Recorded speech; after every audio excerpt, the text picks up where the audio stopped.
성도 여러분, 신앙은 관념적이 되어서는 안 됩니다. 다시 말하면 여러분의 신앙이 현실과 동떨어진 추상적이고 이론적인 생각에 머무러 오면 안 된다는 것입니다. 여러분의 신앙은 실제적이고 체험적이어야 합니다. 성경의 하나님을 여러분 각자가 인격적으로 만나고 체험적으로 만나야 합니다. 성경 말씀을 삶 속에서 진리로 직접 경험하고 하나님의 말씀이 여러분 자신의 고백이 되고 여러분의 간증이 되어야 할 줄 믿습니다. 신앙생활은 단순한 종교적 습관이 되어서는 안 됩니다. 날마다의 삶에서 하나님의 생명을 경험하고 하나님의 능력을 경험해야 합니다. 여러분의 신앙생활은 어떤 형태입니까? 기독교라는 종교에 입문하여 종교 생활을 하고 있지는 않습니까? 그렇지 않고 날마다 체험적으로 하나님을 만나고 실제적으로 하나님의 생명과 능력을 누리고 있습니까? 날마다 말씀 읽고 성경을 묵상하고 그 말씀에 순종하여 사는 것이 신앙의 첫걸음입니다. 말씀은 우리 영혼의 양식이죠. 말씀과 기도는 신앙의 기본이요 뼈대입니다. 말씀은 우리 영혼의 양식이고 기도는 우리의 영혼의 호흡이라고 하지 않습니까? 기도는 성도의 특권이자 의무입니다. 오늘 설교의 주제는 기도입니다. 오늘은 응답받은 바디메오의 기도라는 제목으로 함께 은혜를 나누고자 합니다. 응답받은 바디메오의 기도를 통해서 오늘날 우리도 어떻게 하면 기도의 응답을 받을 수 있는지 응답받는 기도의 길을 배우고자 합니다. 성도 여러분, 여러분은 얼마나 응답받는 기도를 드리고 있습니까? 여러분은 기도의 응답에 대하여 무슨 간증을 할 수 있습니까? 하나님께서 여러분의 기도에 응답해 주신 그런 경험을 자신 있게 말할 수 있습니까? 그리고 여러분이 기도하면서 응답을 기대하십니까? 예수님은 제자들에게 이렇게 말씀하셨습니다. 지금까지는 너희가 내 이름으로 아무것도 구하지 아니하였으나 구하라 그러면 받으리니 너희 기쁨이 충만하니라. 구하라 그리하면 받으리니 너희 기쁨이 충만하리라. 여러분, 예수 믿으면 좋은 것 가운데 하나가 마음이 기쁘다는 거예요. 평안하다는 것입니다. 제가 목회를 하면서 이제 많은 새가족들을 맞이하지 않습니까? 걱정 근심이 가득하고 얼굴에 그냥 수심이 가득하고, 근데 이제 교회 나와서 새가족 공부도 하고 학습 세례받고 한 1년이 지내서 복도에서 만나서 물어봅니다. 또 세례문답에 물어봅니다. 예수 믿어서 무엇이 좋습니까? 마음이 기쁩니다. 평안합니다. 이야기를 잘해요. 불면증으로 교회 온 사람도 한 1년 지내서 제가 물어봅니다. 잠 잘 잡니까? 아이고 목사님 말도 마요. 저녁만 먹고 나면 퍽 꼬꾸라져 잡니다. 마음이 평안하니까 하나님은 사랑하는 자에게 잠을 주시는 줄 믿습니다. 여러분, 그리스도인의 기쁨은 여러 가지가 있어요. 우리가 구원의 기쁨, 내가 구원받았다, 이제 하나님의 자녀가 되었다. 사죄의 기쁨, 내 죄가 용서받았다. 이거 기쁨이죠. 그러나 여러분, 물론 또 전도에서 열매가 있으면은 내가 전도한 사람이 신앙생활 잘하고 그 얼마나 자랑이고 기쁨입니까? 근데 신앙생활 가운데 정말 예수 믿는 것이 재미있고 신앙생활하는 게 재미있는 것 중에 하나는 내가 기도하니까 하나님이 응답하신다는 거예요. 구하라 그리하면 받으리니 내가 기도했더니 하나님이 응답하신다는 거예요. 내가 예전에 목회할 때 어느 청년이 그래요. 목사님, 기도 노트를 수첩을 가지고 목사님 1400 몇 개를 기도했는데 하나님이 1200 몇 가지를 응답하셨습니다. 이렇게 보여요. 목사보다 더 나은 그런 청년이 있더라고. 여러분, 기도 응답의 기쁨을 경험하고 사십니까? 사랑하는 성도 여러분, 우리의 신앙생활에서 기도의 응답을 받기 위하여 우리가 어떻게 기도해야 하겠습니까? 첫째, 믿음으로 기도하십시오. 응답받은 바디메오의 기도는 믿음으로 드린 기도입니다. 하나님은 성도 여러분이 기도의 응답을 받기 위해 믿음으로 기도하기를 원하십니다. 여러분, 왜 여러분의 기도의 응답이 없습니까? 여러분의 삶에서 기적을 경험하지 못하고 여러분의 일상의 삶에 필요한 것을 공급받지 못하는 가장 큰 이유가 무엇인지 아십니까? 여러분이 가지고 싶은 것도 많고 주위 이웃을 보면 부러운 것도 많고 또 원하는 것도 많지만은 자신은 가지지 못해서 늘 참 불만스럽고 또 자기 소원을 이루지 못하는 일에 대해서 안타까워 그렇게 하는 사람들 있죠. 욕심을 내어도 얻지 못하는 가장 큰 이유가 무엇입니까? 야고보서 4장 2절에 야고보 사도는 우리에게 이렇게 권고합니다. 너희가 욕심을 내어도 얻지 못하여 살인하며 시기하여도 능히 취하지 못함으로 다투고 싸우는도다. 너희가 얻지 못함은 뭐라고요? 구하지 아니하며.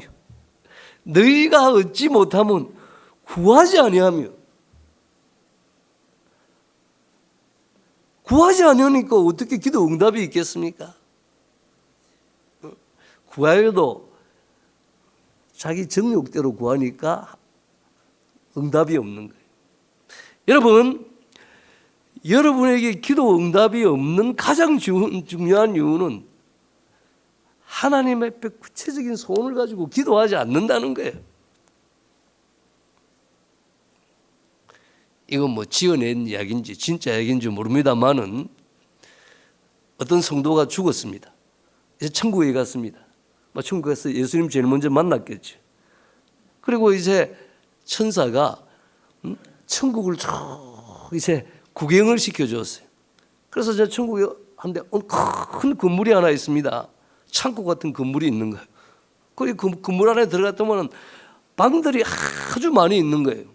그래서 쭉 다녀보니까 자기 이름을 붙인 그런 방이 하나 있어요. 안사랑 이래가지고. 그래서 그 문을 열고 들어갔더니 방에 다 이래 여러 이제 천정을 잘 만들어 놓고 그 다음에 이제 그게 선반을 다 만들어 놨는데 거기에 보니까 아주 좋은 그런 것들이 가득 쌓여 있어요. 그러면 자기 이름이 다 붙어 있어요. 그 천사 보고 물어봤어요. 아니 이게 왜 다 이 좋은 물건들이 와 내 이름이 붙어 있는데 이게 다 뭐냐 그러니까 하나님이 당신 주려고 다 준비를 해놨는데 별로 필요 없는지 기도하지 않으니까 하나님 안 주셨다는 거예요. 별로 필요 없는 거예요. 여러분은 이런 말 압니까? 우는 아이 떡 준다고. 하나님이 가지가지 좋은 것을 다 예비해 줘도 땅에서 우리가 구하지 않으면 하나님 주시지 않습니다. 우리 받을 수 없는 거예요. 너희가 얻지 못하면 구하지 아니함이라. 하나님은 우리가 필요한 걸 다 아시지만은 그러나 우리가 하나님 앞에 와서 기도할 때 하나님이 응답해 주시고 주시는 줄 믿습니다. 하나님의 역사도 마찬가지예요. 하나님의 뜻이 있어도 이 땅에서 하나님의 교회가 하나님의 뜻을 깨닫고 그걸 그 뜻대로 이루어지기를 구해야 하나님이 역사하십니다. 이건 제 말이 아니고 성경에 에스겔 36장에 보면 36장 37절에 그렇죠. 하나님이 장차 이스라엘 백성들이 이제 바빌론의 포로로 잡혀가서 이제 고생을 하고 가지만 언젠가는 다시 예루살렘을 하나님이 회복시켜주고 그 예루살렘에 양떼같이 많은 그런 인구가 거하면서 예루살렘이 번성할 것에 대해서 하나님이 약속하셨어요.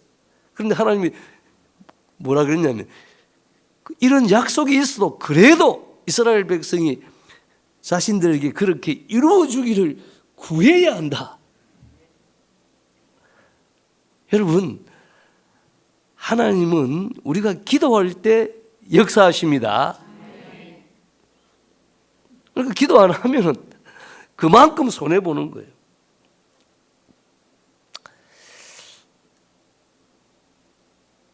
왜 기도하여 구하지 않습니까? 가장 큰 이유는 믿음이 없어서 그래요. 믿지 않기 때문에. 하나님을 믿지 않습니다. 하나님의 약속의 말씀을 믿지 않습니다. 기도의 능력을 믿지 않습니다. 믿음이 없기 때문에 기도하지 않는 것입니다. 하나님께서는 오늘 본문을 통해 성도 여러분에게 말씀하십니다. 여러분이 이 땅에 살아가면서 기적을 경험하고 문제를 해결받고 또한 하나님이 주시는 복을 누리기를 원하면 바디메오 같은 믿음을 가지고 기도해야 된다고 말씀하십니다. 절대절명의 인생에서 희망의 역전 인생을 꿈꾼다면 바디메오의 믿음을 가지고 기도하라고 말씀하십니다. 기적을 경험한 바디메오의 믿음은 어떤 믿음이었습니까? 기도의 응답을 받고 하나님의 능력을 경험하고 우리가 구원을 받기 위해서 어떤 믿음을 가져야 합니까? 여러분 그러잖아요. 내 믿음이 너를 구원했다. 예수님을 만나서 기적을 경험하고 병을 치유받고 문제를 해결받은 사람 공통적이 있습니다. 믿음이. 내 믿음이 너를 구원했다. 저희 믿음을, 그들의 믿음을 보시고 내 믿음대로 되라.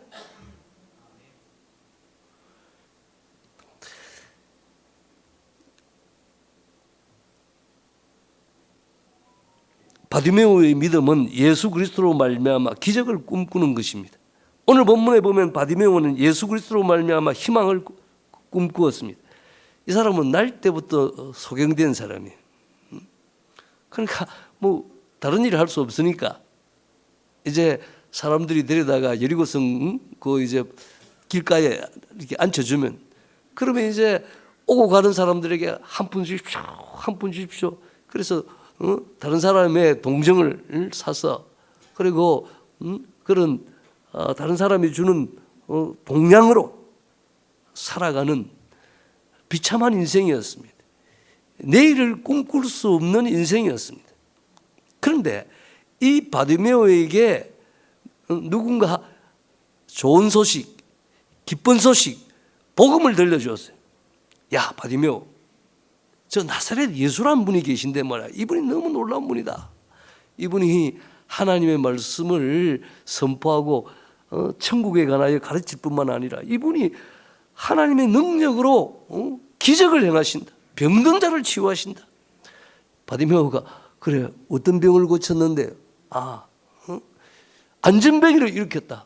안전병이 일으켰어요. 그래요. 그래 또 문둥병자도 낫게 했다. 그래요.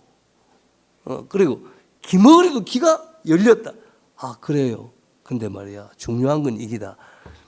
니처럼 소경도 고쳤다. 예? 눈에 귀가 번쩍 들린 거야. 아니 예수님이 소경도 고쳤어요. 그 다음부터는 사람들을 이렇게 가면 보소 이러고서 당신 예수님 압니까? 예수님에 대해서 압니까? 나 예수님에 대하여 보지는 못했지만 소문은 들었다. 또 어떤 사람 보세요. 예수님에 대해 압니까? 난 예수님 만났지.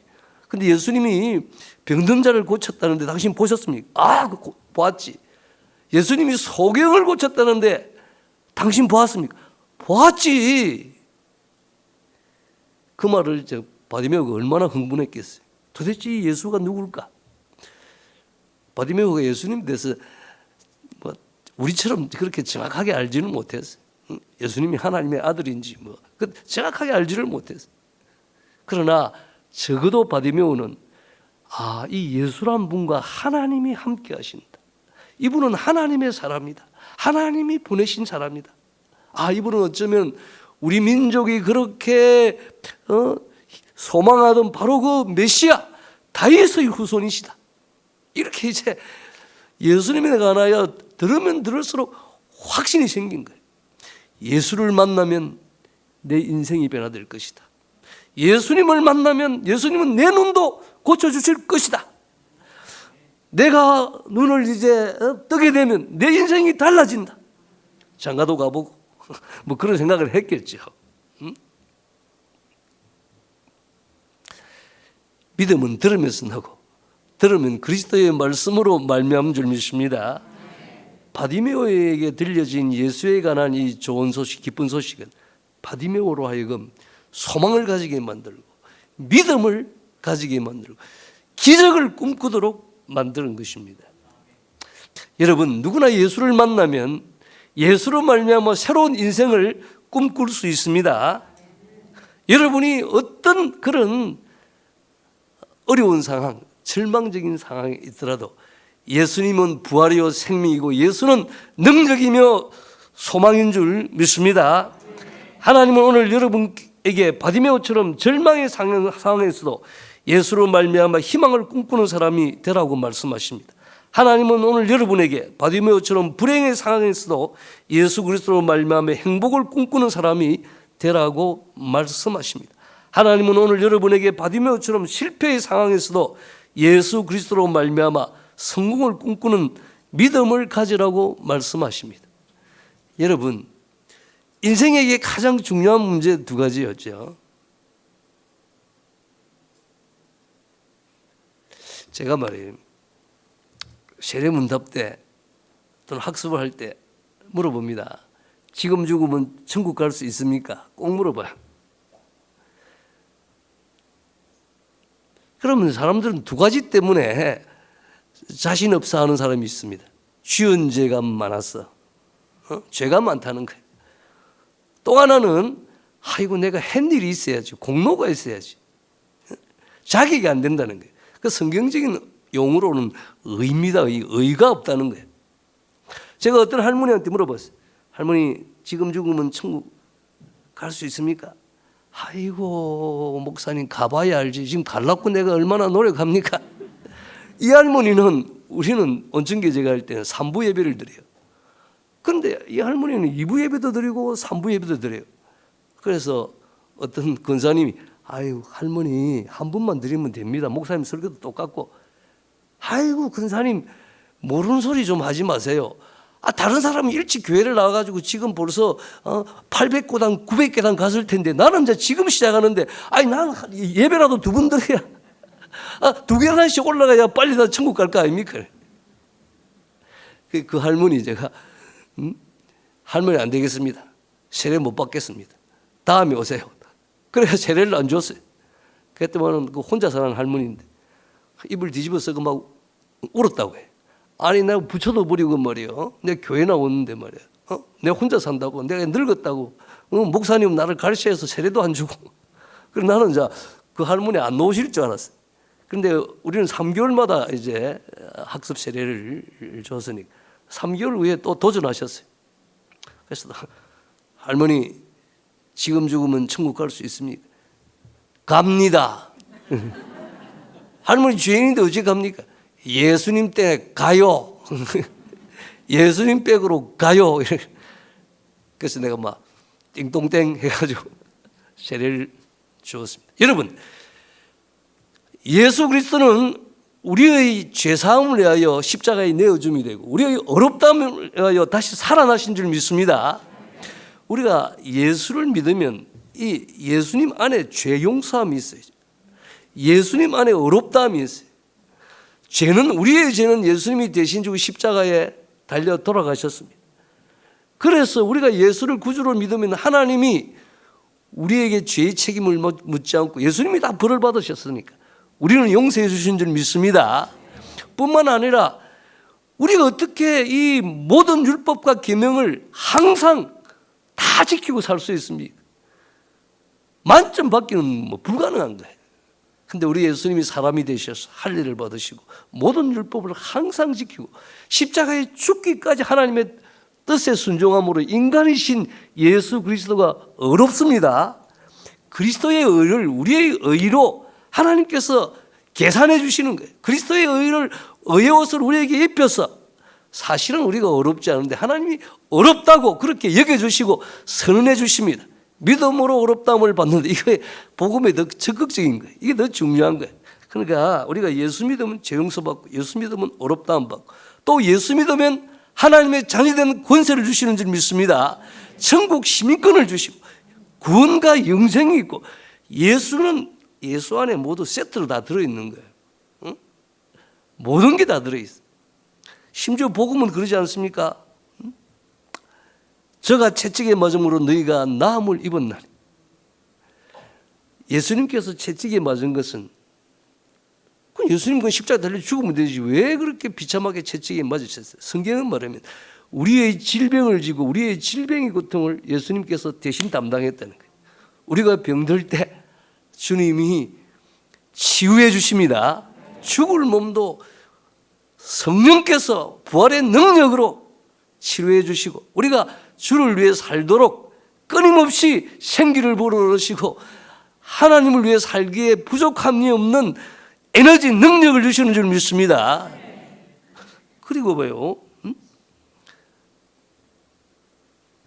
그리스도께서 우리를 위하여 저주를 받은 바 되사 율법의 저주에서 우리를 속량하셨으니 기록된 바 나무에 달린 자마다 저주 아래 있는 자라 하였습니다. 이는 왜냐하면 그리스도 예수 안에서 아브라함의 복이 이방인에게 미치게 하고 그리스도 예수 안에서 아브라함의 복을 우리를 받도록 하기 위해서 십자가에서 저주의 죽음을 죽었다는 거예요. 그러니까 아브라함의 복이 뭐냐? 사실은 그게 갈라디아 3장에는 칭이에요. 칭이.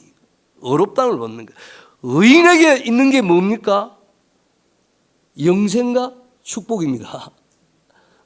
우리가 어렵다함을 받았기 때문에 새 생명을 얻게 되고 하나님 앞에 복을 받은 그런 존재가 된 줄 믿습니다. 그 다음에 믿음으로 말미암아 성령의 약속을 받게 하십니다. 여러분, 하나님이 주신 우리에게 큰 은혜 두 개는, 하나는 예수 그리스도고 또 하나는 성령이에요. 그러니까 우리 장로교 교인들은 너무 성령에 대해서 잘 모르는 것 같아요. 성령이 얼마나 큰 축복인가. 하나님은 예수 그리스도를 우리에게 은혜로 주시고, 예수 부활 영광의 주님은 또한 아버지께 약속하신 성령을 받아서 우리에게 보내주시고 성령을 부어주시는 거예요. 성령이 우리에게 큰 은혜인 줄 믿습니다. 고린도후서 8장 9절을 보면 우리 주 예수 그리스도의 은혜를 너희가 알거니와 부유하신 자로서 너희를 위하여 가난하게 되심은 그의 가난으로 말미암아 너희를 부유하게 하심이라. 예수님은 하늘과 땅의 근세를 가지시고 모든 영광을 다 영광스러운 분이에요. 부유하신 분이에요. 그런데 그분이 가난하게 되셨단 말이에요. 마국간 만류교에 태어나시고 돌아가실 때는 벌금을 쓴 채로 돌아가셨다. 왜 주님이 가난하게 되셨냐? 우리로 하여금 부욕해 함이라 그렇게 말하지 않습니까? 성경은. 그러니까 우리가 특별한 경우에 핍박을 받고 박해 속에 살고, 그때는 우리는 어쩔 수 없이 예수 믿는 사람이 참 궁핍하고 어려운 가운데 그렇게 살 수밖에 없는 그런 경우가 있지만은, 예수를 10년 믿고 20년 믿고 3대 4대 믿고 하면 잘 될 수밖에 없어요. 하나님은 우리를 부유케 하시는 분입니다. 여러분, 대한민국이 말이에요. 그 6.25 전쟁에 이 나라가 잿더미가 되었어요. 그런데 지금 세계 경제에 있어서 12국이 된 것은, 이건 다른 길로 설명할 길이 없는 거예요. 하나님이 이 땅의 교회들과 기독교인들을 보고 그 새벽마다 기도하는 그런 걸 보시고 하나님이 복 주신 줄 믿습니다. 또한 우리에게는 예수 믿는 진짜 좋은 것은 이 땅의 끝이 아니에요. 진짜 좋은 건 남아있어요. 새하늘과 새 땅, 새 예루살렘, 저 영원한 천국, 진짜 영광스러운 그런 삶이 남아있는 줄 믿습니다. 그런 천국을 예수께서 예수를 믿으면 우리에게 주는 거예요. 그러니까 여러분, 예수를 믿으면 새로운 인생이 되고 예수를 믿으면 그야말로 복받은 자인 줄 믿습니다. 제가 생각이 나서 말씀드릴게요. 우리 예사준 누님이 마산에 우리 교단 어느 교회의 권사님이에요. 근데 우리 참 믿음이 좋으셔요. 이번 주말에 내가 카톡으로 그 담임 목사님하고 이렇게 소통을 하니까 그 담임 목사님이 교회 너무 참 훌륭한 권사님이시고 제게 꼭 필요한 권사님입니다. 그렇게 이야기하셔요. 그런데 우리 이 외사촌 누나 이 근사님이 오래전입니다. 다른 건 다 좋은데 이 자영이 그냥 그 중소기업을 하시는데 공장을 하는데 그 사무원하고 그냥 눈이 맞아가 바람을 피운 거예요. 그래가지고 아기를 가지고 그냥 딴살림을 그렇게 내려놨어요. 그래 막 우리 누님이 너무 속이 뭐 상하고 어지간하면 예수 안 믿어서 막 이혼을 할 건데 그 아까지 낳으니까 너무 힘들고 어려운 거예요. 그런데다가 이제 또 아들 그 당시에 아들이 또 참 어머니가 원하는 만큼 신앙생활을 그렇게 신앙이 참 잘하고 그렇게 하지 않으니까 너무 마음이 우울하고 해서 새벽에 새벽기도 가서 앉아서 하나님 내가 믿음으로 살려 그러고 하나님 위해서 열심히 살려 그러는데 하나님 내게 왜 이런 고난을 주고 이렇게 내 마음이 슬프고 이렇게 답답합니까 하면서 막 하소연을 하고 울었어요. 근데 하나님께서 갑자기 말씀하셨어요. 너는 행복자다. 아닙니다. 내가 어째 행복자입니까? 그랬대. 그런데 하나님이 또 아니다. 너는 행복자다. 아닙니다. 하나님이 세 번째 너는 행복자다. 그러면 하나님이 내가 행복자라는 게 행복자를 할게요. 막 이랬어요.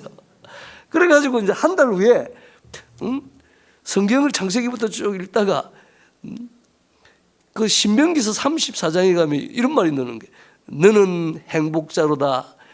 이스라엘이여 너는 행복자다. 너같이 구원 얻을 백성이 누구냐 하는 그런 말씀이 우리 누나가 너무 놀래가지고 나한테 전화를 했어요. 안 목사 아니 내가 새벽기도 할 때 하나님이 너는 행복자라고 해서 하도 내가 어째 행복자입니까? 내가 따지다가 세 번째 그래서 그럼 그렇다 합시다 그랬는데 성경에 보니까 진짜 이런 말이 있네. 너는 행복자로다. 너같이 구원 얻은 백성이 누구냐. 진짜 내가 행복자 맞네 하면서 그런 고백을 하셨어요. 여러분 행복자인 줄 믿습니다. 여러분 바디메오가 이제 어느 날 동냥을 하고 있는데 막 사람들이 웅성웅성 막 지나가는 거예요. 많은 사람이 지나가는 거예요. 이상하다. 오늘은 장날도 아닌데 오늘은 누가 죽었다는 말도 없는데 오늘 누구 결혼식 한다는 말도 없는데 오늘 왜 갑자기 사람들이 많이 지나가노? 물어봤겠지. 보소 오늘 이 사람들이 왜 이리 많이 지나갑니까? 나사렛 예수가 지나간다. 여러분 바디메오는 말이에요. 소경이니까 그리고 여리고성을 한번 벗어나 본 적이 없어요. 바디메오가 예수님을 찾아갈 수는 없어요. 예수님 어디 가만히 계신 것도 아니고 어디 돌아다니시니까. 그러니까 바디메오가 예수님을 찾아서 만난다는 건 불가능한 거예요. 그런데 드디어 뭐 1년을 기다리는지 2년을 기다리는지 예수님이 지금 여리고성을 지금 들어갔다가 지금 이제 예루살렘에 올라가기 위해서 나가셔서 이제 올라가는 거예요. 그 이야기 막 나사렛 예수란 말을 듣자마자 아주 그냥 바디메오가 발작을 하는 거예요. 갑자기 막 고래고래 고함을 지는 거예요. 다윗의 자손 예수여 나를 불쌍히 여기소서. 사실 이거는 바디메오의 기도 아닙니까? 하도 부르짖고 고함을 지르니까 그 바디메오의 부르짖음을 예수님도 듣게 되었어요. 예수님께서 가던 발걸음을 멈췄습니다. 그리고 바디메오 쪽을 돌아보면서 저 사람을 데려오라 그랬어요. 사람이 와서 야 예수님이 너를 부른다. 빨리 가자. 그럴 때 예수님이 바디메오 너를 지금 부르신다는 그 이야기를 들을 때 바디메오가 한 행동이 뭔지 압니까? 나는 이게 참 은혜로워요. 50절에 보면 맹인이 겉옷을 내버리고 뛰어 일어나 예수께 나오니. 바디메오가 예수님이 오란다는 그 말을 듣자마자 막 거지할 때 막 뒤집어 쓰였던 그 옷 막 버려버렸어요. 거지 인생 끝났다. 거지 인생 끝났다는 거예요. 바디메오는 얼마나 좋았던지 뛰어 막 일어났잖아요. 이제 예수님께서 내 눈을 뜨게 하실 것이다. 내 인생이 변화될 것이다. 너무나 확실하게 믿었어요. 기도에서 중요한 것은 믿음입니다. 물론 내가 어떻게 기도하는가, 뭐 금식하고 또는 뭐 부르짖고 기도하고 뭐 산에서 기도하고 뭐 다 중요합니다. 또 뭐 얼마나 오래 기도하는가, 그거 다 중요하죠. 그러나 더 중요한 것은 믿음으로 기도해야 돼. 나중에 뭐 이야기를 하겠습니다만은 믿음으로 기도하지 않는 사람이 많이 있어요. 설교하겠습니다. 믿음으로 기도한다는 것은 하나님을 신뢰하고 기도하는 거예요. 하나님의 살아계심을 믿고 기도하는 것입니다. 믿음이 없이는 하나님을 기쁘시게 못하나니 하나님께 나아간 자는 반드시 그가 계신 것과 그가 자기를 찾는 자들에게 상 주시는을 믿어야 할지니라. 두 가지. 하나님 살아계신다. 하나님은 자기를 찾는 자에게 상 주신다. 하나님은 기도하며 찾는 자에게 그 상은 뭡니까? 기도의 응답입니다. 요한계시록 1장 8절 말씀입니다. 주 하나님이 이르시되 나는 알파요 오메가라. 이제도 있고 전에도 있었고 장차 올 자요 전능한 자라 하시니라. 하나님은 과거 역사 속에, 이 성경에 보면 역사 속에 하나님이 어떻게 일하시는가 하는 걸, 기적을 베푸시는가 하는 걸 우리가 성경을 통해 알 수 있어요. 하나님은 장차 새하늘과 새 땅, 영원한 천국에서 정말 놀라우신 분이 우리가 알게 될 것입니다. 그러나 중요한 것은 전에도 계시고 이제도 계신다는 거예요. 지금도 계신다는 거예요. 지금도 살아계셔서 구원의 역사, 기적의 역사 하시는 그런 하나님인 줄 믿습니다. 하나님은 세세토록 살아계시며 지금도 일하시는 분입니다. 우리가 하나님의 살아계심을 믿을 뿐만 아니라 하나님의 능력을 믿고 기도해야 합니다. 하나님은 전능하신 분이에요. 족장들에게 하나님은 자기를 어떻게 나타나셔? 나는 전능한 하나님이다. 우리의 신앙 고백이 처음 어떻게 시작합니까? 전능하사 천지를 만드신 하나님, 나는 전능한 하나님을 믿잖아요. 아버지 하나님을 믿잖아요. 우리 하나님, 우리가 신앙 고백의 제일 첫 번째, 하나님은 전능하다는 거예요. 하나님은 아무것도 없는 데서 있는 것 같이 말씀하심으로 천지를 창조하신 하나님이십니다. 하나님은 죽은 자도 살리시는 능력의 하나님이십니다. 믿습니까? 우리가 못한다고 하나님도 못한다 그렇게 생각하면 안 됩니다. 사람으로는 할 수 없으되 하나님으로는 능치 못할 일이 없느니라. 제 말이 아니고 마태복음 19장에 나오는 말씀이죠. 우리는 하나님 전능하신 믿음이 돼. 내가 못하고 우리가 안 되니까 하나님도 못하고 하나님도 안 되는 줄 그렇게 착각하고 살 때가 많이 있어요. 여러분, 하나님의 능력을 믿으면 기적을 꿈꾸는 자가 되어야 됩니다. 하나님의 사랑을 믿어야 돼. 우리가 제도 짓고 실패하고 뭐라면 다른 사람 기도는 잘 들어주는 것 같은데 하나님 내 기도는 안 들어주고, 하나님 나 사랑하지 않는가 보다. 또 우리가 뭐 넘어지고 하면 죄책감이 있으니까 하나님 내 같은 사람이 기도를 들어주겠나, 그런 마음을 가지겠죠. 그러나 여러분, 우리가 자백하고 회개하면 하나님이 용서하시고 우리를 불쌍히 여기시고, 우리가 예수의 피를 힘입어 예수 이름으로 나가서 기도하면 응답해 주시는 줄 믿습니다. 하나님의 사랑은요, 십자가를 통해 가지고 객관적으로 명확하게 우리에게 보여주셨습니다. 아들을 주시기까지 사랑하시는 분이 우리 하나님인 줄 믿습니다. 로마서 8장 32절에 자기 아들을 아끼지 아니하시고 우리 모든 사람을 위하여 내주시니가 어찌 그 아들과 함께 모든 것을 우리에게 주시지 않겠느냐. 이게 하나님은 사랑이시, 능력이 많으시고 선하고 인자하신 그 하나님은 또한 우리 아버지예요. 우리 예수님이 너희는 이렇게 기도하라. 아버지, 우리 아버지, 하늘에 계신 우리 아버지, 하나님을 아버지라고 그렇게 불러라고 이야기했어요. 영접하는 자, 곧 그 이름을 믿는 자에게는 하나님의 자녀가 되는 권세를 주셨습니다. 성령께서 우리 속에서 하나님을 아빠, 아버지라고 그렇게 부르게 하신다 그러잖아요. 여러분, 자식들이 뭘 먹을까 그 걱정합니까? 다 아버지 엄마가 다 먹이주고 공부시켜주고 안 주면 왜 안 주냔 말이야. 낳았으면 말이 줘야지. 쥐가 행기 뭐 있다고. 그러니까 부모는 사랑하고 은혜를 베푸는 분이니까. 우리 하나님도 우리에게 좋은 것 주시고자 원하시는 분이십니다. 하나님 우리를 도우시는 거예요. 하나님 아버지라는 걸 믿어야 돼요. 그러므로 믿음으로 기도한다는 것은 하나님을 신뢰하고 하나님의 살아계심을 믿고 하나님의 능력을 믿고 하나님의 사랑을 믿고 하나님 우리 아버지가 되심을 믿고 기도하는 것입니다.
기도하는 것은 이 말씀에 의지하여 약속의 말씀에 의지하여 기도하는 것입니다. 여러분 성경에 구하라 부르짖으라 그러면 내가 응답하겠다는 구절이 얼마나 많습니까? 너희가 내 안에 거하고 내 말이 너희 안에 거하면 무엇이든지 원하는 대로 구하라 그리하면 이루리라. 여러분 기도하면 하나님이 응답해 주시겠다는 성경 구절은 엄청나게 많아요. 그런 약속의 말씀을 붙들고 기도하는 것이 믿음으로 기도하는 것입니다. 믿음으로 기도한다는 기도의 능력을 믿고 기도하는 것입니다. 여러분 우리가 기도하면 반드시 하나님이 응답하신다는 걸 믿어야 돼. 구하라 그러면 주실 것이고 찾으라 그러면 찾을 것이고 문을 두드리라 그러면 열릴 것이고 예의가 없다 누구든지 기도하면 응답을 받는다. 그게 우리 예수님의 말씀인 것입니다. 너희가 내 이름으로 무엇을 구하든지 내가 행하리니 이는 아버지로 하여금 아들로 말미암아 영광을 받으시게 하려 함이라. 내 이름으로 무엇이든지 내게 구하면 내가 그것을 행하리라. 이게 예수님 말씀이에요. 기도의 응답은 기도하는 사람들의 것입니다. 여러분이 믿음으로 기도할 때 천국의 창고들이 열리게 됩니다. 하나님께서 여러분의 필요를 채워주시고 문제를 해결해 주시며 여러분의 소원을 이루어 주십니다. 여러분 믿음은 믿는 바에 따라 행하는 거예요. 믿음이 있으면 반드시 행동이 따라와야 돼요. 내 믿음이 너를 구원했다. 그러면 바디메오가 표현한 그 믿음의 내용이 뭡니까? 예수를 부르고 기도하는 게 그게 믿음이에요. 성경에 이런 거 있지 않습니까? 할 수 있거든이 무슨 말이냐? 믿는 자에게는 능치 못할 일이 없다. 그러면 믿는 자에게 어떻게 믿는 자에게 능치 못할 일이 없습니까? 제 아들이 귀신을 쫓아내지 못했잖아요. 예수님이 쫓아냈어요. 그 나중에 조용히 이제 예수님 앞에 제 아들이 물어봤어요. 우리는 왜 귀신을 못 쫓아냈습니까? 마태복음 다른 데 보면 너희 믿음이 적은 연고라 이렇게 하기도 하고, 또 이제 다른 데 보면은 기도 외에는 이런 유가 나갈 수 없다. 여러분, 이런 유, 인간의 기술, 어술, 인간의 무슨 재력, 권세를 가지고 해결할 수 없는 문제가 이 세상에는 많이 있습니다. 그런 인간이 어떻게 해결해 볼 수 없는 그런 문제는 누가 해결할 수 있습니까? 하나님만이, 하나님의 능력으로 해결할 수 있는 거예요. 그래서 기도 외에는, 그러므로 믿는 자에게는, 이 말은 다른 말로 하면 기도하는 자에게는 능치 못할 일이 없다는 거예요. 불의한 재판관과 가부에 비유해서도 그러잖아요. 인자가 올 때 그 믿음을 보겠느냐?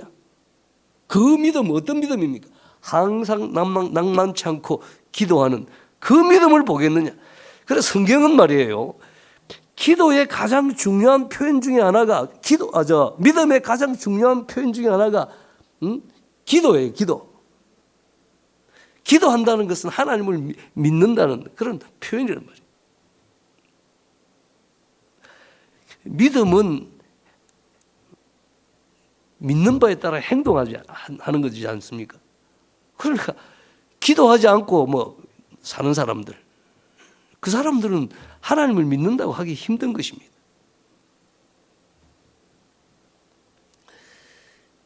여러분이 가지고 있는 이 천국 보물 창고의 열쇠를 항상 사용하고 있습니까? 여러분 하나님의 살아계심을 믿습니까? 하나님의 전능하심을 믿고 하나님의 사랑을 정말로 믿습니까? 하나님께서 크고 두려우시지만은 그러나 여러분의 아버지, 선하고 인자하신 아버지가 되심을 믿습니까? 여러분은 기도 응답에 대한 하나님의 약속의 말씀을 믿습니까? 여러분은 여러분이 기도하면 하나님이 반드시 응답해 주신다는 것을 믿습니까? 응답받는 기도는 믿음으로 드리는 기도인 것입니다. 사랑하는 성도 여러분, 여러분의 신앙생활에서 기도의 응답을 받기 위하여 여러분이 어떻게 기도해야 하겠습니까? 두 번째는 믿음으로 기도하고 구체적인 소원을 가지고 기도해야 돼요. 응답받은 바디메오의 기도는 구체적인 소원을 가지고 드린 기도였습니다. 하나님은 성도 여러분이 기도의 응답을 받기 위하여 구체적인 소원을 가지고 기도하기를 원하십니다. 사람들의 손에 이끌려서 바디메오가 예수님 앞에 왔습니다. 그런데 예수님이 엉뚱한 질문을 합니다. 내가 네게 무엇을 해주기를 원하느냐? 내가 네게 무엇을 해주기를 원하느냐? 아니, 소경이 고래고래 고함을 지르고 예수님 불쌍히 여기달라 그러면 예수님 아니라도 나라도 척 알겠어요. 아, 저기 눈 뜰라고 저 이 명인이 저 눈을 고치려고 그렇구나. 대반세 알죠? 예수님 아는데 말라고 물어보겠어요? 내가 네게 무엇을 해주기를 원하느냐? 보기를 원합니다. 예수님은 바디메오가 스스로 자기 입으로 자기의 소원을 고백하기를 그렇게 원하신 것입니다. 히브리서 11장 1절 그러잖아요. 믿음은 바라는 것들의 실상이에요. 믿음은 소원하는 것, 기대하는 것, 바라는 것들의 그 실상을 내 가슴에 품는 것입니다. 확신하는 것입니다. 그러므로 구체적 소원을 가지고 기도한다는 것은 응답을 가지고 기도하는 게, 해답을 가지고 기도하는 게, 제가 이제 이게 무슨 말을 하냐면, 기도할 때 이런 사람이 있어요. 옛날에 지금 돌아가셨습니다. 우리 근사님 그 손자가 너무 난해가지고 이놈이 제작을 너무 지기고 어느 때는 중학교 2학년 때 그 어머니, 아버지는 이제 안 계시고 하는데 어머니 그 옷에서 열쇠를 끄집어가지고 면허증도 없는 주제에 친구들하고 여자 친구들하고 어울려가지고 그냥 차를 몰고 그냥 해운대 가고 그러면 됩니까? 큰일 나지. 그래 그 밤에 또 다른 차 몰고 온 아는 하나 어디 차를 박아가지고 그렇고 하여튼 이만 너무 난한 거예요. 그러니까 우리 근사님이 매일 목사님 내가 빨리 죽어야지. 어째 저런 게 손자가 저런지 모르겠습니다. 우리 말 안 들으면 그러잖아요. 어쩌다가 내 뱃속에 저런 게 튀어나오는 거. 내가 눈이 삐었지 저 대마귀를 내가 남편이라고 만나가지고 살고. 여러분, 기도할 때 그렇게 자기 신세 한탄을 하고 하나님 앞에 그냥 문제를 그냥 주저리 늘어놓고, 그건 기도가 아니에요. 푸념이지. 그래서 내가 야단쳤어요, 권사님한테. 권사님, 그렇게 하면 안 돼요. 민수기 14장에 하나님이 그러잖아요. 너희 말이 내 귀에 들린 대로 그대로 내가 해주겠다는. 너희 말이 내 귀에 들린 그대로, 망했다 죽었다 막 우리 자식은 포로로 잡혀가겠네, 그대로 돼버려. 그냥 망해버려, 죽어버려. 그렇게 하면 안 됩니다. 기도는 그렇게 하는 게 아니고 믿음으로 해야 돼. 지금은 쏙썩이고 하는 그런 손자라도 하나님 은혜를 베풀어 주십시오. 성령이 역사해서 그 마음을 변화시켜서 앞으로 훌륭한 저 믿음 좋은 청년 누구처럼 되게 해 주십시오. 요렇게 응답을 가지고, 해답을 가지고, 소원을 가지고 기도해야지.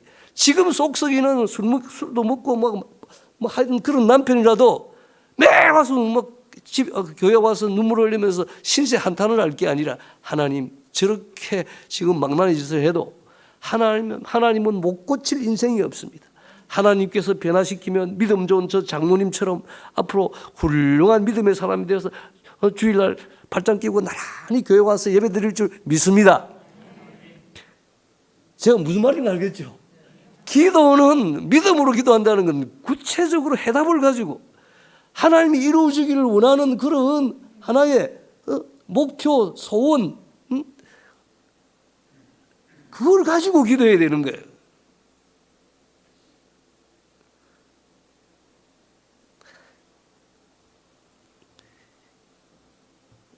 구체적인 소원을 가지고 기도해, 응답을 가지고, 해답을 가지고 기도해라. 무슨 신세한탄이나 문제만, 푸념만 그렇게 늘어놓지 말고 구체적으로 기도한다는 것을 생각하면서 기도하는 거예요. 에베소서 3장 20절 21절에 보면 우리 가운데 역사하는 능력대로 우리가 구하거나 역사하는 모든 것에 더 넘치도록 능히 하실 이에게 교회 안에서와 그리스도 예수 안에서 영광이 대대로 영원무궁하기를 원하노라. 우리가 생각을 해가면서, 그리고 성령의 인도를 받아서, 성령께서 우리 속에 계시잖아요. 너희 안에 행하시는 하나님이시니 하나님의 기쁘신 뜻을 위하여 너희로 소원을 두고 행하게 하신 성령이 하나님의 뜻대로 우리가 행하도록 거룩한 소원을, 열망을 우리에게 불어넣어주시고, 그리고 그걸 실제 행동하도록 또 능력을 주시는 거예요. 그게 성령의 역사입니다. 여러분, 구체적인 소원을 기도한다는 것은 이거예요. 제가 정말 나는 돌아가셨습니다만 우리 조영기 목사님이 1979년도 여의도 순복음교회가 한 5만 명 모일 때, 그때 유명한 책을 썼어요. 4차원의 영적 세계라는 책을 썼습니다. 이것이 약 40개국으로 번역이 되고 600만 부 이상 팔린 베스트셀러입니다. 4차원의 영적 세계. 그게 첫 번째 믿음의 법칙이라는 그 장에 나오는 조영기 목사님의 간증이에요. 조영기 목사님이 1950년대 후반에 불광동에서 이제 그 처음 시작은 제자칠 이제 장모가 이제 전도사님 목사님이 개척을 시작했지만 나중에는 조영기 목사님이 이제 인수해가지고 불광동에서 천막을 치놓고 이제 개척을 하는 것입니다. 그 진짜 다 6.25 후에 얼마나 다 못 살았겠어요. 다 불광동이라는 동네. 결혼하기 전입니다. 그래서 동네에 조그만 방을 하나 얻어서 이제 개척을 하는데, 그 방에는 책상도 의자도 없어요. 그런 데는 침대도 없고 그렇죠. 그 당시에는. 그 다음에 하루에 수십 리를 이제 걸어 다니면서 전도하고 신방하고 그렇게 하는 거예요. 그렇게 이제 개척을 하면서 본인이 이제 하루는 성경 말씀을 읽다가 보니까 하나님이 기도하면 응답하겠다는 그런 약속의 말씀을 탁 이렇게 믿음이 생기는 거예요. 그리고 자신은 예수 믿고 하나님의 자녀가 되고, 오늘 제가 하는 그런 설교 말씀 같이 이렇게 깨달아지는 거예요. 그래, 내가 하나님의 자녀지. 또 우리 아버지는 왕이시지. 창조주 아니가. 그리고 하나님은 기도하면 응답하신다 했는데, 그래서 기도하고 싶은 마음이 확 생겼어요. 그래서 기도했습니다. 하나님이 세상의 창조주고 왕이시고 나는 하나님의 자녀입니다. 나는 주의 종입니다. 하나님, 내가 꼭 필요한 게 있어서 내가 기도하면 뭐 다른 돈 달라는 것도 아니고, 아니 제가 말입니다. 아직도 신학생이고 또 이제 전도사고 하니까 설교 말씀을 준비하고 또 공부도 하려고 하나님 말씀 읽으라도 땅바닥에 퍼질고 앉아서 하니까 안 되겠으니까 책상을 하나 주십시오. 그리고 의자를 하나 주십시오. 그리고 신방을 하고 전도를 다니려고 그러니까 걸어 다니니까 시간도 많이 걸리고 너무 지치고 하는데 자전거를 하나 주십시오. 그래서 몇 가지 구했습니까? 책상, 의자, 자전거. 그 필수품이에요. 그냥 막 믿음이 생겨서 하나님 주실 줄 믿습니다. 그래가 한 달 동안 매일같이 하나님 책상, 의자, 자전거 주십시오. 막 기도했어요. 그런데 한 달을 구했는데 응답이 없습니다. 그다음에 매일 하나님 뭐 큰 것도 아니에요. 무슨 분에 넘치는 걸 구한 거 아닙니다. 당연히 책상, 의자, 신학생으로서 전도사로서 설교 말씀 준비하고 성경 읽고 또 공부하려고 그러니까 필요하죠. 자전거, 신방하고 전도 다니니까 꼭 필요한 거예요. 2달을 구했습니다. 3달을 구했습니다. 5달, 6달을 구했는데도 하나님이 주시지를 않는 거예요. 그래서 이제 어느 날 비가 부실부실 오는 그 오후에 그날은 먹을 것도 없는 거예요. 그러니까 이제 배도 고프고 뭐 아무것도 안 먹고 배도 고프고 신세가 참 처량하기 짝이 없는 거예요. 그래서 이제 하나님 앞에 푸념을 늘어놨어요. 울면서 하나님 해도 너무하십니다. 아니 내가 뭐 다른 거 달라 그럽니까? 아니 내가 하나님의 종이고 하나님의 자녀라면서 끼니도 못 때우고 또 하나님 내가 기도했지 않습니까? 책상하고 의자하고 자전거 달라고 내가 뭐 다른 거 구했습니까? 어찌 하나님 안 주십니까? 나는 하나님이 뭐 그렇다고 해서 살아 계시지 않는다든지 하나님 부인하는 건 아닙니다. 그러나 보십시오. 아니 믿으면 믿고 기도하면 응답 받는다고 그렇게 교인들에게 설교를 하는데 나는 기도하면 하나님 들어주지도 않고 그럼 내가 어떻게 자신 있게 설교를 할 수 있습니까? 이라고 하나님 앞에 막 대들면서 푸념을 만들면서 엉엉 울면서 막 그렇게 따지면서 오후에 막 하나님 앞에 이제 불평을 늘어놨어요. 그래 한참 울면서 푸념을 늘어놓고 나니까 이제 좀 사람이 또 감정을 푹 풀어놓고 나니까 좀 이제 마음이 평안해졌어요. 그 조용한데 갑자기 하나님의 세미한 음성이 들렸습니다. 내 아들아, 나는 오래전에 너의 기도를 들었다. 너의 기도를 들었느니라. 아들아, 나는 오래전에 네 기도 시작할 때부터 이미 네 기도를 들었느니라. 예? 그런데 하나님 내 기도 들었는데 왜 하나님 왜 그 책상 의자 자전거 그거 어디 있습니까? 왜 안 줍니까? 그러니까 하나님이 말씀하셨어요. 하나님 뭐라 그러셨냐면 너를 비롯한 내 자녀들이 온갖 부탁과 요구를 하지만 그들은 내가 응답하기에 합당치 않은 막연한 말로 달라고만 하는구나. 너도 마찬가지다. 자, 니 봐라. 가구점에 가봐라. 책상이 종류가 몇 가지냐? 나무 책상, 철 책상. 그것도 크기도 각각이고. 의자는 더하다. 의자 종류가 니 몇 가지고. 니 의자 봐라. 아니, 네가 내보고 달라 그러는데 내가 어떤 책상을 줘야 될지, 어떤 의자를 줘야 될지 내가 잘 모르겠다. 그리고 자전거도 마찬가지다. 자전거도 독일제도 있고 일본제도 있고 대만제도 있고 미국제도 있고 니 어떤 거 원하냐? 단지 막연히 달라고만 하지 않느냐? 조영희 목사님이 너무 놀랐어요. 이건 신학교에서도 안 가르쳐 주는 거예요. 누가 자기한테도 말하지 않는 거예요. 아니 그러면 목사님, 하나님, 그러면 하나님 아버지, 그럼 우리가 구체적으로 구해야 됩니까? 그래야 내가 응답했다는 건 네가 확실히 알 거 아니가? 그렇습니까? 믿음은 바라는 것들의 실상이라 그러지 않느냐? 내가 네게 무엇을 해주기를 원하냐? 구체적인 소원, 분명한 목표를 가지고 그렇게 기도해야 된다는 거예요. 그래서 조영기 목사님이 그럼 또 자기가 봉기 있어야 또 찾을 거 아닙니까? 어느 집에 가서 봉기 있는 모양이야. 필리핀제 마호가니 책상. 나 그게 어떤 게 모릅니다. 필리핀제 마호가니 책상. 크기는 어느 정도 되는 거 주시고 의자는 아무래도 바퀴가 달리고 왔다 갔다 해야 되니까 일본제 바퀴 달리는 의자. 그 다음에 자전거는 아무래도 미국제가 튼튼할 것 같습니다. 메이드 인 아메리칸. 그거다 기아가 있는 거, 속도를 빨리 하고 늦게 하고 기아 달린 거, 그거 주십시오. 그렇게 하나님 앞에 기도했어요. 시간이 지나고 하나님께서 정확하게 필리핀제 마호가니 책상, 그리고 일본제 바퀴 달린 의자, 그리고 이제 어느 선교사님이 한국에 있다가 이제 미국에 다시 돌아가게 되었어요. 그 아들이 타던 미국제 10단 기아가 달린 자전거 받았어요.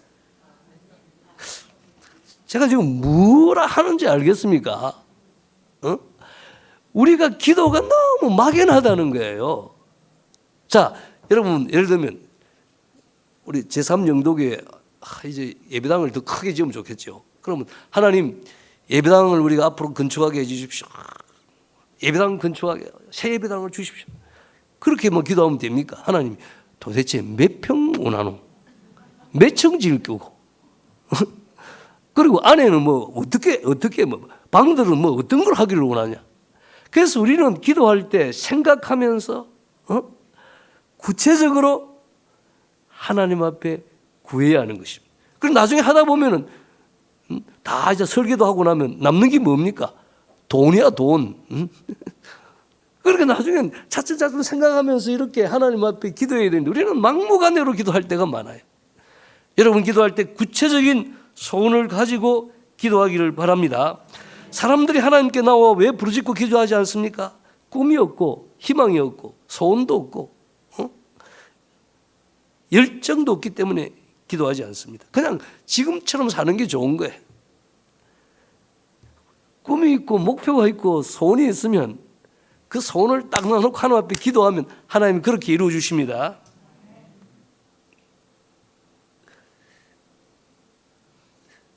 성령께서 오시면 청년들에게는 환상을 보게 하고 노인들에게는 꿈을 꾸게 하신다 그러잖아요. 여러분에게 소원을 불러일으킨 게 그게 은혜 받는 거예요. 하나님이 여러분 마음에 소원을 불러일으켜 주시는 거예요. 그게 하나님이 주신 은혜인 것입니다. 여러분의 비전이 무엇입니까? 여러분의 삶의 목표가 무엇입니까? 여러분의 소원이 무엇입니까? 그게 없는 사람은 기도 안 해요. 지금처럼 뭐 대충 살지 뭐.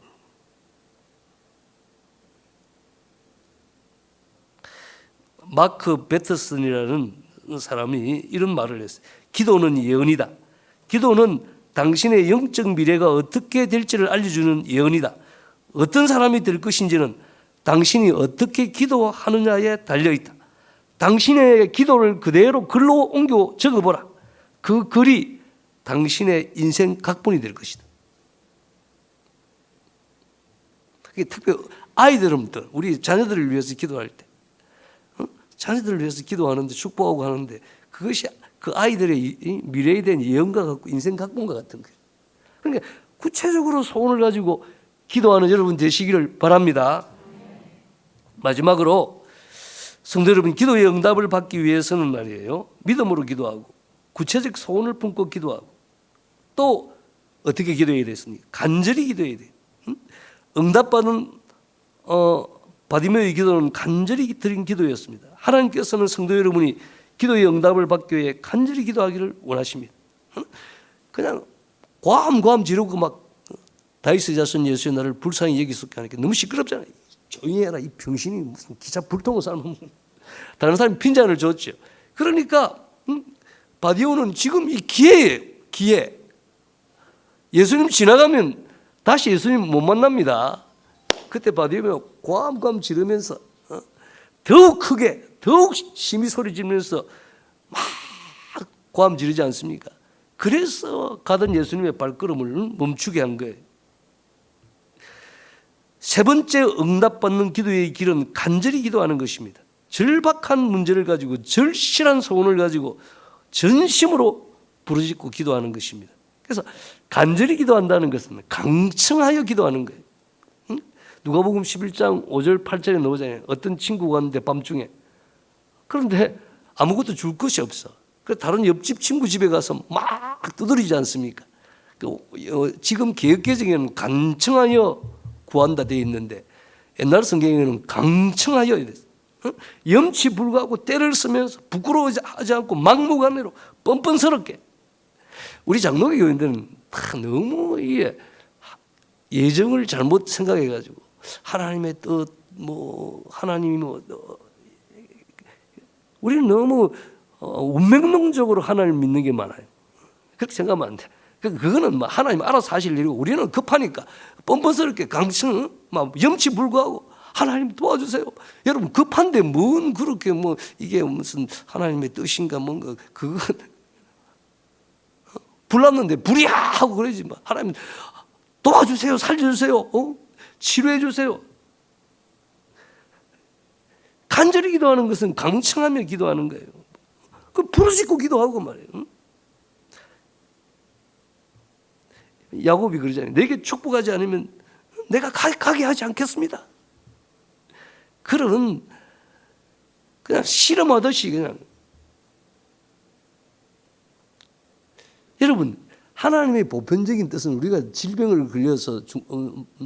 걸려 죽는다든지 또는 우리가 경제적으로 그냥 영 망하고 이런 건 하나님 보편적인 뜻이 아니에요. 하나님은 우리 영혼이 잘 되어 있은 같이 범사가 잘 되고 강건한 거, 그게 하나님의 일반적인 뜻입니다.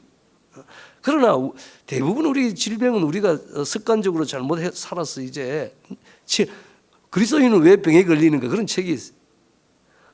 주기환 박사라는 분이 그렇게 또 이야기를 할 때 보면 질병은 유전, 감염 또는 우리가 또 뭐 있습니까? 하여튼 근데 90%는 생활 습관이 잘못된 거예요. 이 하나님이 지어놓은 자연 법칙과 인체 질서를 순응해서 살지 않기 때문에 스스로 병드는 거예요. 그래서 우리가 그래도 우리가 병들 못지 않습니까? 그래도 하나님 앞에 부르짖고 기도하고 또 물론 우리가 또 일반 은총도 그렇게 받고 이렇게 해야 됩니다만 그러나 우리가 이거는 싸워야 된단 말이에요. 싸워야 될 일. 하나님 앞에 막 기도하고 너무 우리는 얌전하게 예수를 믿으려고 그래요. 제가 막 그런 이야기들을 많이 하면 시간이 그리고 간절히 기도하는 것은 열심히 기도하는 것입니다. 열렬히 뜨겁게 열정적으로. 그 사도행전 12장 5절에 보면 이에 베드로는 옥에 갇혔고 교회는 그를 위하여 간절히 하나님께 빌더라.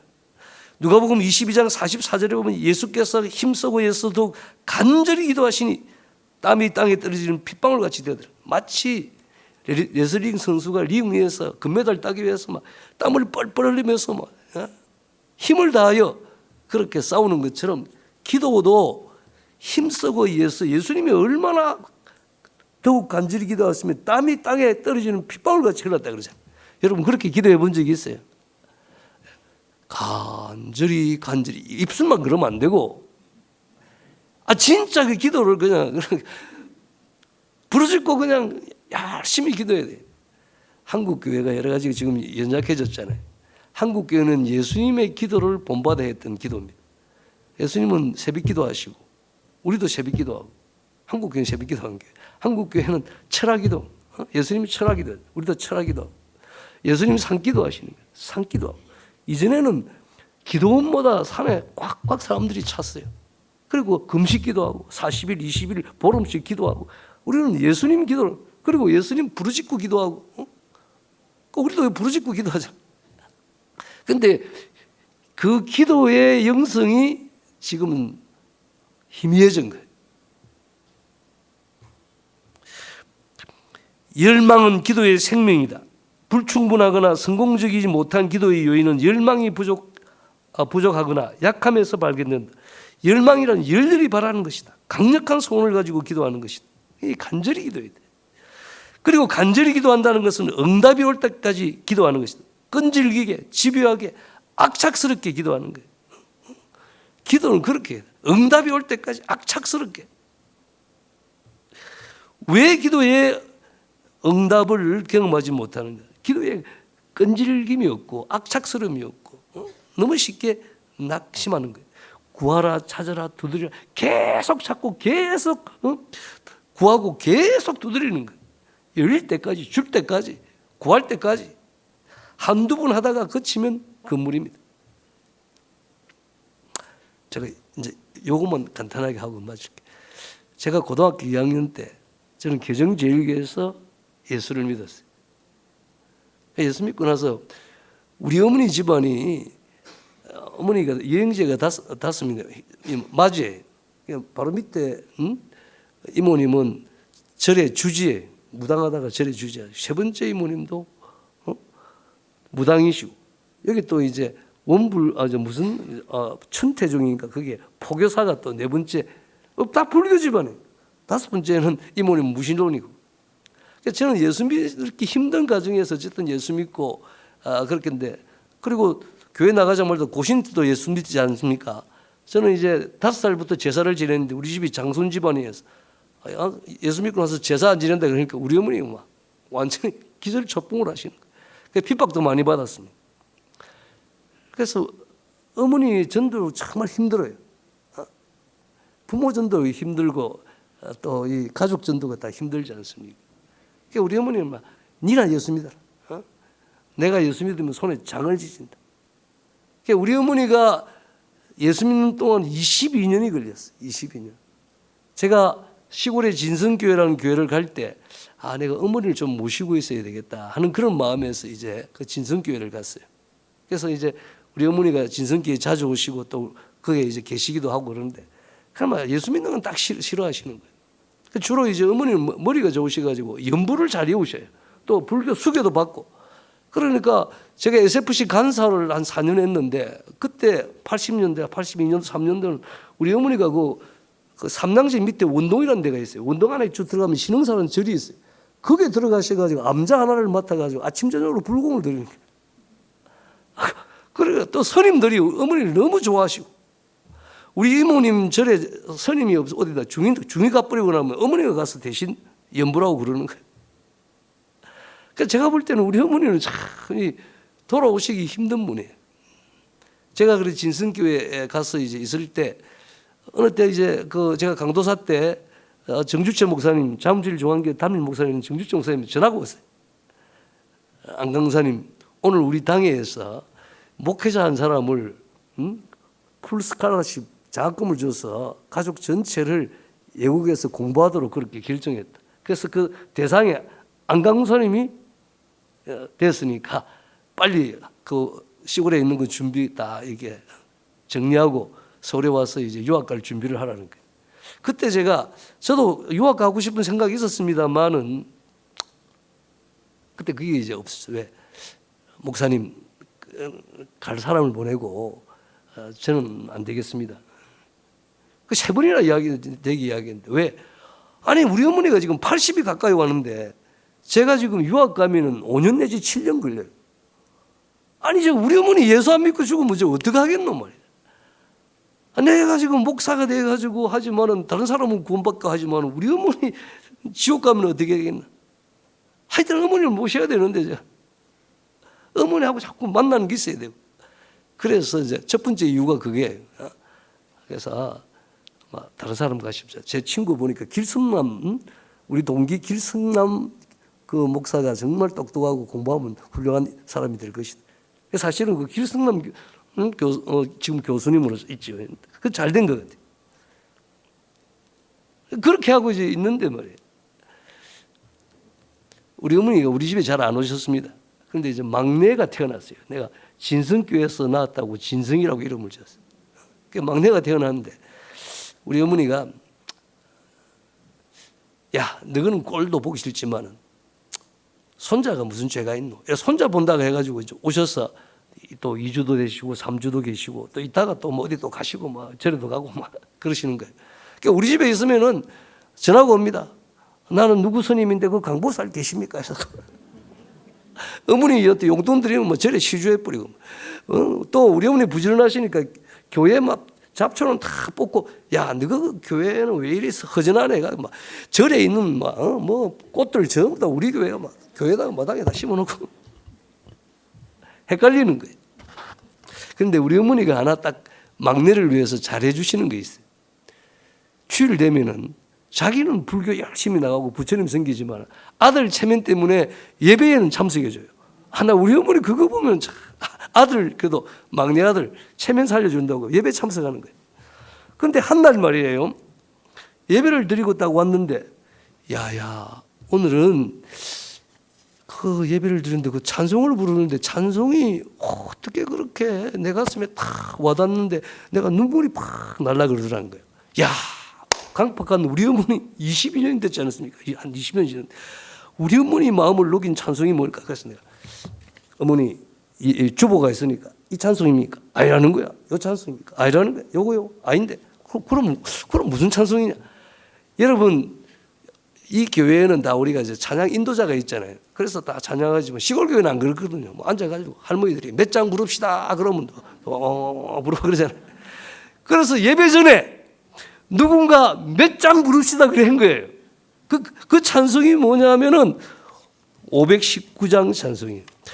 구주께서 부르되 오늘 오라 하시니 올 수 있는 기회에 긍휼함을 받으라. 요 찬송이 우리 어머니 그냥 빵 때린 거예요. 설교 들은 것도 아닙니다. 부흥에 참석한 것도 아니에요. 누가 복음을 설명한 것도 아닙니다. 이 찬송이 그냥 예배 전에 찬송 부르는 게 우리 어머니를 그냥 확 변화시켰어요. 그 다음 아침부터 새벽기도 나왔어요. 그래서 저는 어머니 제가 진짜 예수 믿는 거 믿지를 못했어요. 야, 우리 어머니 진짜 예수 믿나? 그냥 내하고 같이 살라고 그러는 건가? 우리 어머니 안 계실 때 세례식하고. 그래서 1년 후에 제가 물어봤어요. 어머니 진짜 예수 믿고 하나님 믿습니까? 그러니까 우리 어머니가 정색을 하면서 야야, 내가 부처도 버리고 여기 왔는데 하나님도 안 된다 그러면 나 어디 가란 말이고. 우리 어머니 진짜 예수 믿었어요. 지금 온천교회 와서 한 2년 반 있다가 가셨는데 우리 어머니 이렇게 제가 이제 신방 갔다 오면은 이렇게 문 앞열을 보면 어머니 방에 보면 혼자 앉아서 기도하시고 또 찬송도 잘 암송을 잘 하시니까. 그래서 어머니 성경책에 보면은 찬송가에 보면 한 50곡 자기가 외운 찬송을 다 기록해 놨어요. 다 보면 얼마나 복음적인 찬송을 다 외운지 몰라. 어머니가 편찬에서 한 5, 6개월 이렇게 누워 계실 때 제가 예배를 드립니다. 찬송을 다 부르면 마음에 가득한 의심을 깨치고 다 부르면 야야 2절 빠졌다. 제가 막 1절을 부르고 3절을 너무 가쁜 거야. 우리 문 다 외우니까. 여러분, 기도는 길어도 응답은 순간입니다. 아니 내가 20년 이상을 우리 어머니 구원을 위해서 어머니가 예수 안 믿고 죽으면 어떻게 할까? 그런데 그렇게 길게 기도했는데 아니 누가 전도를 한 것도 아니에요. 어떻게 그게 예배 전에 그 찬송 하나에 그 누가 하십니까? 성령이 하시는 거예요. 강박한 마음을 깨뜨리시고 완고한 마음을 녹이시는 거예요. 따라해 보세요. 기도는 길어도 응답은 순간이다.